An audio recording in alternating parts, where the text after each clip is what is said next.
ஈரோடு மாவட்டத்தில் நடக்கக்கூடிய அந்தியூர் சந்தையில் தான் வந்து நம்ம இருக்கோம்.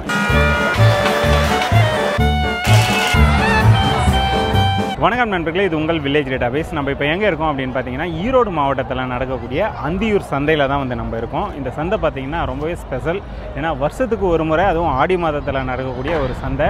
நாங்களே வந்து பார்த்திங்கன்னா நாளைக்கு சந்தை முடிய போகுது, அதுக்கு முன்னாடி நாள் இன்றைக்கி வந்து நாங்கள் வந்திருக்கோம்.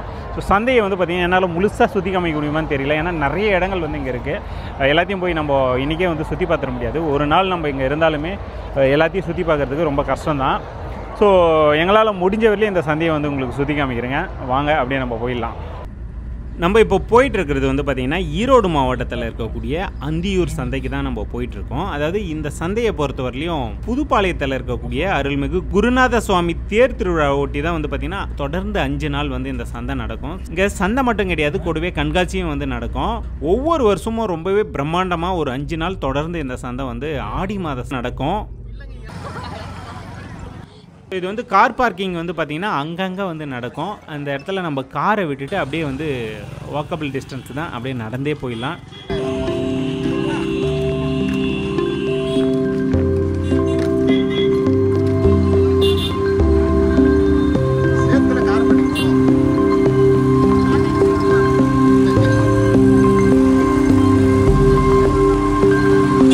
போகிற வழியில் ஒரு சில சப்ஸ்கிரைபர்ஸை வந்து பார்த்தோம், ரொம்பவே சந்தோஷமாக இருந்தது.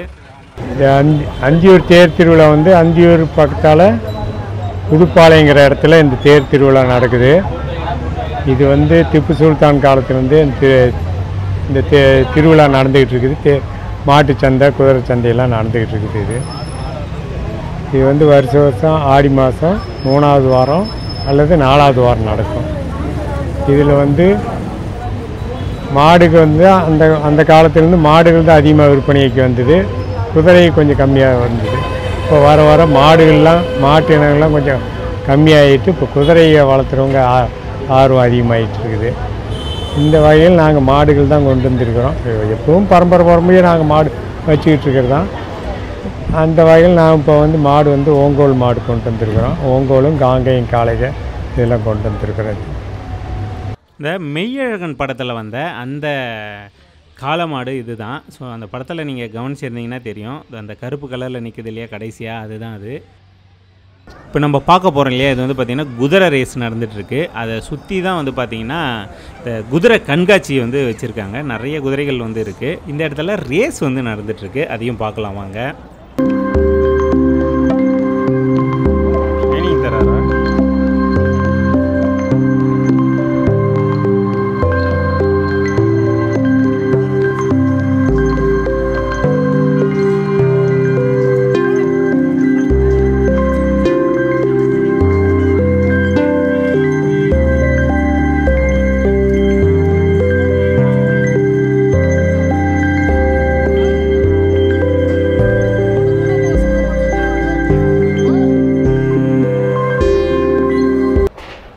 ஸோ இது எல்லாமே வந்து பார்த்திங்கன்னா அந்த குதிரை கண்காட்சி மாதிரி குதிரையெல்லாம் வந்து வரிசையாக கட்டி வச்சுருக்காங்க.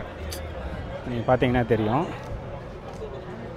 இந்த இடத்துல வந்து பார்த்திங்கன்னா குதிரை வந்து சேல்ஸுக்கும் வச்சுருக்காங்க, அதே மாதிரி கண்காட்சிக்கும் வந்து வச்சுருக்காங்க. கண்காட்சியை பொறுத்தவரையிலையும் உண்மையாலுமே ரொம்ப பிரம்மாண்டமாக இருக்கும். அதாவது ஏகப்பட்ட வெரைட்டியில் வந்து குதிரைகளை வந்து நம்ம இந்த இடத்துல வந்து பார்க்கலாம். நீங்கள் வந்து இது வரலையும் பார்த்தே இருக்க மாட்டீங்க, கேள்விப்பட்டிருக்க மாட்டீங்க. அந்த மாதிரியான குதிரை நம்ம ஒரு குதிரையோட ரேட்டெல்லாம் கேட்கும்போது அப்படியே வந்து ஆச்சரியப்படுவோம். இவ்வளோ ரேட்டெல்லாம் வந்து குதிரை இருக்கா அப்படின்னு சொல்லிட்டு. ஏன்னா நிறைய குதிரைகள் வந்து லேக்ஸில் வந்து சொன்னாங்க. ஸோ இந்த இடத்த பொறுத்தவரையிலையும் எக்கச்சக்கமான வெரைட்டி குதிரைகள் வந்து நம்ம பார்க்க முடியும். கண்டிப்பாக நீங்கள் வந்து இந்த மாதிரி ஒரு குதிரை சந்தை வேறு எங்கேயுமே பார்த்துருக்க மாட்டீங்க. அந்த அளவுக்கு பிரம்மாண்டமாக இருக்கும். மாடு இருக்கு,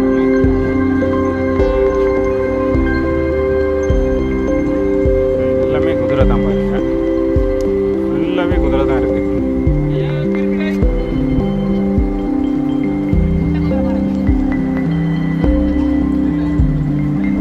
இந்த குதிரை பாருங்களேன் எவ்வளோ ஹைட் இருக்குதுன்னு.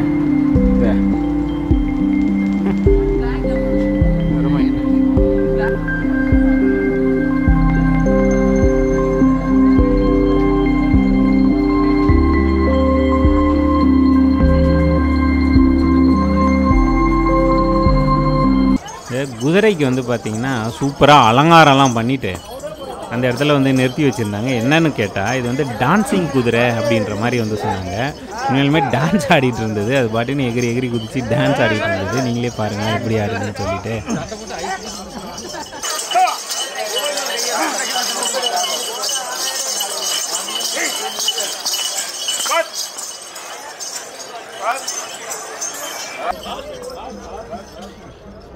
அதாவது தரையில் டான்ஸ் ஆடினது மட்டும் இல்லாமல் அங்கே ஒரு கட்டில் மாதிரி போட்டுட்டு அந்த கட்டில் மேலே ஏறி நிற்க வச்சு அது மேலே வந்து டான்ஸ் ஆட விட்றாங்க. ஸோ உண்மையாலுமே ரொம்ப ஃபன்னாக இருந்தது, ஜாலியாக இருந்தது.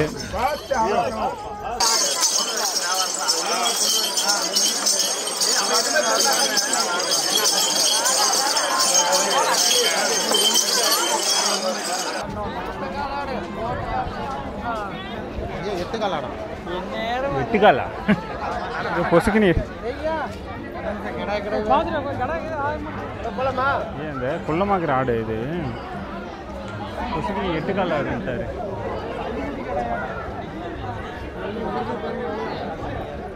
ஆடுலாம் பாருங்க என்ன சைஸில் இருக்கு அப்படின்ட்டு. இது என்ன ஆடு, என்ன வெரைட்டி ஐயா? இது என்ன ஆடு அண்ணா? இது என்ன வெரைட்டி? இது என்ன ஆடு? அசாம் பிரீடு. ஓஹோ. இது வந்து பார்த்திங்கன்னா குட்டை மாடு அப்படின்றாங்க. அதுக்கு வேறு என்ன பேர் இருக்குன்றதை நீங்களே சொல்லுங்கள். ஆனால் இது இவ்வளோதான் வளருமா, இதே ஜாஸ்தி வளர்ந்துருக்கான், இவ்வளோதான் வளரும் அப்படின்றாங்க. ஸோ அடுத்ததாக வந்து பார்த்திங்கன்னா அந்த பக்கம் இருக்குது, போய் பார்க்கலாம் வாங்க. ஸோ இதுக்கு இந்த பக்கம் எல்லாமே மாட்டு சந்தை தான் வந்து நடக்கும்.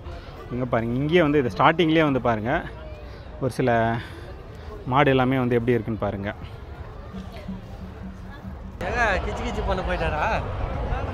அடுத்ததான் அந்த திருவிழா நடக்கக்கூடிய ஏரியா, அந்த பொருட்காட்சி எல்லாமே இருக்கும் இல்லையா, அந்த சைடு வந்து நம்ம போயிட்டோம். ஸோ இங்கே போகிற வழியிலே வந்து பார்த்திங்கன்னா நிறைய ஆக்டிவிட்டீஸ் வந்து நடந்துகிட்ருக்கோம். அது எல்லாமே ஒன்று ஒன்றா பார்த்துக்கிட்டே நம்ம வந்து போகலாம். வந்து பார்த்திங்கன்னா குதிரை சவாரி வந்து போயிட்டுருக்காங்க. ஸோ ஒருத்தருக்கு 100 ரூபா அப்படின்ற மாதிரி வந்து சொன்னாங்க. பெரிய குதிரை சவாரி போயிட்டுருக்காங்க. இந்த இடத்துல ஒட்டக சவாரி மட்டும் இல்லை, குதிரை சவாரி எல்லாமே வந்து நடந்துகிட்ருக்கு. நம்மளும் வந்து ஒரு ஜாலியாக ஒரு ரைடு வந்து போகிறதுனாலும் போகலாம். அந்த மாதிரி தான் இங்கே வந்து நடந்துகிட்டு இருந்தது.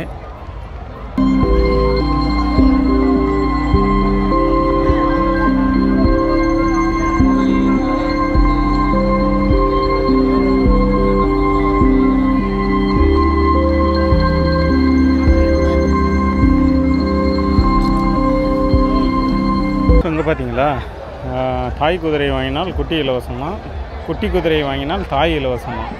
எது வாங்கினாலும் 7 லட்ச ரூபாயா, 2 சேர்த்து.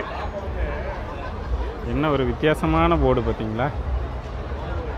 ஸோ இந்த பக்கம் எல்லாமே வந்து பார்த்திங்கன்னா முழுக்க முழுக்க திருவிழா தான். உள்ளே ரங்கராட்டினத்துலேருந்து கடைகள் ஏகப்பட்ட ஆக்டிவிட்டீஸ் வந்து உள்ளே வந்து இருக்குது. இதை பாரு பார்த்தா தெரியுதா. அதெல்லாம் போய் பார்க்கலாம் வாங்க.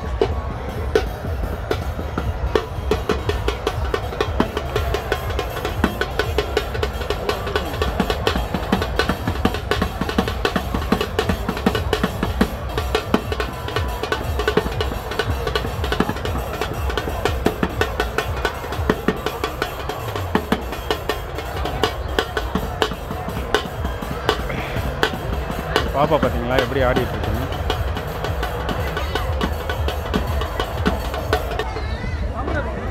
மாடு வளர்க்குறவங்களுக்கு தேவையான ஒரு சில பொருள் எல்லாமே வந்து இந்த இடத்துல வந்து வச்சு விற்றுட்டு இருந்தாங்க. இந்த மாதிரிலாம் நிறைய பார்க்கலாம். இன்னும் அந்த சைட்லாம் வந்து பார்த்திங்கன்னா மாட்டுக்கு தேவையான அந்த கயிறுலேருந்து ஏகப்பட்ட பொருட்கள் அந்த பக்கம் விற்றுட்ருப்பாங்க. அதையும் நீங்கள் வந்தீங்கன்னா பார்க்கலாம், வாங்கலாம் தேவைன்னா.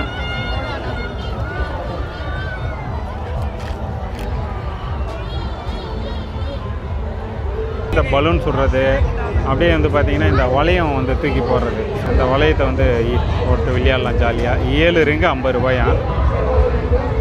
இந்த பக்கம் போனீங்கன்னா அங்கே பார்த்தீங்களா இந்த ரங்கராட்டனம், இன்னும் ஒரு சில ஆக்டிவிட்டிஸ் கேம்ஸ் எல்லாமே இருக்குது. அப்படியே இந்த பக்கமும் ஏகப்பட்ட ஆக்டிவிட்டிஸ் இருக்குது. இப்படியே போய் பார்க்கலாம்.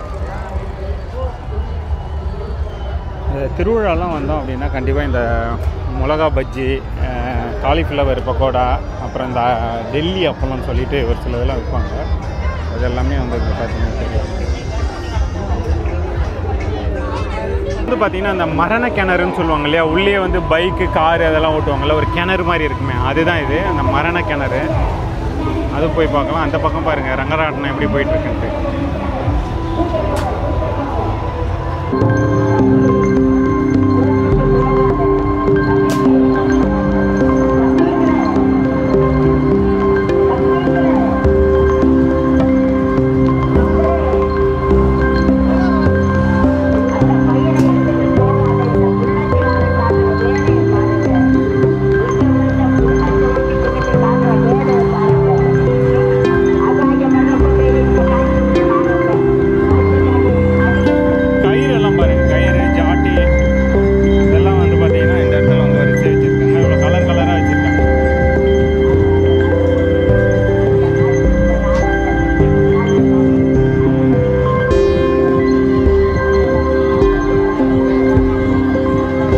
கண்காட்சிக்கெலாம் வந்தோம் அப்படின்னா உண்மையாலுமே இந்த மாதிரியான ஜாயின் வீல்லாம் போகிறது அவ்வளோ த்ரில்லிங்காக இருக்கும். சரி நம்மளும் ஒரு ரைடு போகலாம் அப்படின்னு சொல்லிட்டு ஜாயின் வீலில் ஒரு ரைடு போகிறதுக்காக வந்து கிளம்பிட்டோம்.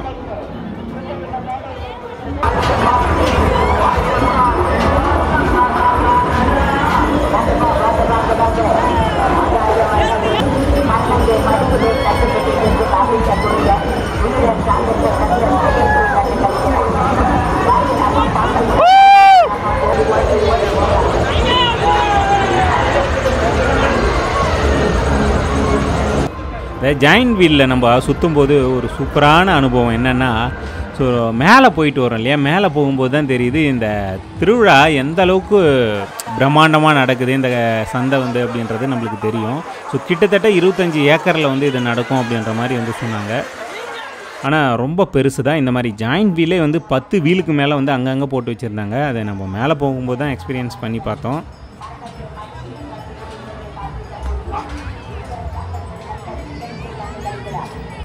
அதே மாதிரி இந்த திருவிழாவுக்கு பொறுத்தவரையிலையும் ஏகப்பட்ட பேர் வந்து ஃபேமிலியோடு வந்து அவங்களுடைய அந்த பொன்னான நேரத்தை வந்து சூப்பராக என்ஜாய் பண்ணி ஃபேமிலியோட டைம் ஸ்பெண்ட்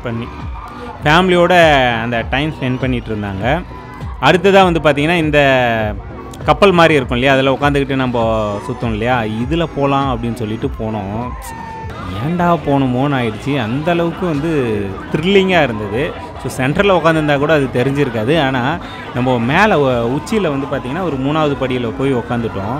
மேலே போகும்போது நம்ம அப்படியே கீழே கவுந்துடுற மாதிரி ஒரு ஃபீல் வந்து இருந்தது. ஏன்னா நாங்கள் பிடிக்கிறதுக்கும் எந்த பேலன்ஸும் எங்களுக்கு வந்து அங்கே இல்லை. ஸோ இருக்குது, ஆனால் அதை நாங்கள் உட்காந்த இடத்த வந்து இல்லை. அவ்வளோ த்ரில்லிங்காக இருந்தது. கண்டிப்பாக இந்த மாதிரியான திருவிழாக்கள்லாம் வந்து பார்த்திங்கன்னா ஃபேமிலியோடு வாங்க, சூப்பராக என்ஜாய் பண்ணி சுற்றி பாருங்கள். ஸோ நாங்கள் வந்து பேச்சுலராக ஃப்ரெண்ட்ஸோடு தான் வந்திருந்தோம். நெக்ஸ்ட் டைம் அடுத்த வருஷம்லாம் கண்டிப்பாக ஃபேமிலியோடு வரணும் அப்படின்ற ஒரு எண்ணம் தான் வந்து உருவாச்சு. ரொம்பவே சந்தோஷம். ஆனால் இந்த திருவிழாவை பொறுத்தவரையிலையும் நாங்கள் கடைசி நாள் தான் போயிருந்தோம். அதுவே வருத்தமாக இருந்தது. ஃபஸ்ட் நாள் போயிருந்தோம்னா இன்னும் சூப்பராக இருந்திருக்கும் அப்படின்ற மாதிரி எங்களுக்கு தோணுச்சு. கண்டிப்பாக இந்த திருவிழாவுக்கு நீங்கள் போயிருந்தீங்க அப்படின்னா மறக்காமல் கமெண்ட்ஸில் வந்து கமெண்ட் பண்ணுங்கள். ஸோ இந்த திருவிழாவை பற்றி நிறைய தகவல் வந்து நான் மிஸ் பண்ணிட்டேன். அது எனக்கு நல்லாவே தெரியுது. நிறைய இடங்கள் போய் சுற்றியும் பார்க்கல, அது தெரியுது. ஸோ நீங்கள் இந்த திருவிழாவுக்கு போயிருந்தீங்க அப்படின்னா, இந்த திருவிழாவுக்கு வந்தோம் அப்படின்னா என்ன மாதிரியான விஷயங்கள்லாம் வந்து பார்க்கலாம் அப்படின்றத மறக்காமல் கமெண்ட்ஸில் சொல்லுங்கள். ஏன்னா வீடியோ பார்க்குற யாருக்காச்சும் இந்த நீங்கள் சொல்லக்கூடிய அந்த இன்ஃபர்மேஷன் வந்து நீங்கள் சொல்லக்கூடிய அந்த தகவல் வந்து யாருக்காச்சும் யூஸ் ஆகும். ஸோ இந்த வீடியோ கண்டிப்பாக உங்களுக்கு பிடிச்சிருக்குன்னு நம்புகிறேன். நன்றி, வணக்கம்.